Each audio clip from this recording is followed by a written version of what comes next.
ఇప్పుడంటే యాపిల్‌కి, సామ్‌సంగ్‌కి మధ్యలో ఈ మొబైల్ వార్స్ అయితున్నాయి గానీ, ఒకప్పుడు యాపిల్ క్రేజీ రాకముందుకు ఎక్కడ చూసినా, ఏ పైసలున్నోళ్ళ చేతిలో చూసినా గానీ, బ్లాక్‌బెర్రీ అనే ఫోనే ఉంటుండే. ఇంకోటి ఈ ఫోన్స్ బటన్ ఫోన్స్ కాబట్టి హ్యాక్ అవ్వకుండా ఉంటాయని చెప్పేసి చాలా ప్రమోట్ చేస్తుండే.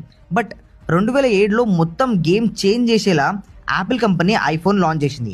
ఈ కంపెనీ రాగానే దాని క్రేజ్ అమాంతంగా పెరిగిపోవడం అండ్ ఒక కంపెనీ ఎప్పుడైనా ఇంత ఫాస్ట్ గా పెరుగుతుంటే దాన్ని దింపడానికో లేకపోతే దాని క్రేజ్ తగ్గడానికో వేరే కంపెనీస్ డిఫరెంట్ మార్కెటింగ్స్ లాంటివి చేస్తూ ఉంటాయి. అలా బ్లాక్బెర్రీ కంపెనీ యాపిల్ వాళ్ళని టార్గెట్ చేసి ఇలా ఒక యాడ్ రిలీజ్ చేసింది. దీంట్లో బ్లాక్బెర్రీని ఒక గన్ తో షూట్ చేయడం వల్ల యాపిల్ ఒక హోల్ పెట్టుకొని వెళ్ళిపోయింది. అలా ఈ యాడ్ క్యాంపెయిన్ వచ్చిన తర్వాత యాపిల్ సేల్స్ చిన్నగా దిగిపోవడం స్టార్ట్ అయినాయి. బట్ స్టీవ్ జాబ్స్ ఏమైనా మామూలుడా అంటే సేమ్ అదే యాడ్ ని రీక్రియేట్ చేసి అదే యాపిల్ అక్కడ పెట్టేసి ఈసారి బ్లాక్బెర్రీ షూట్ చేసినప్పుడు అది యాపిల్ లోపల నుంచి పోవడం కాదు, యాపిల్ కి తాకి బ్లాక్బెర్రీ మొత్తం పగిలిపోయేలా చూపించారు. యాపిల్ తో గేమ్స్ వద్దు బా అని చెప్పేసి జాబ్స్ మామ అప్పుడే చెప్పిండు. అప్పుడు చెప్పిన ఆ మాట ఇప్పుడు ఈ కంపెనీని ఏ పొజిషన్ లో పెట్టిందో మనం లైవ్ లో చూస్తున్నాం.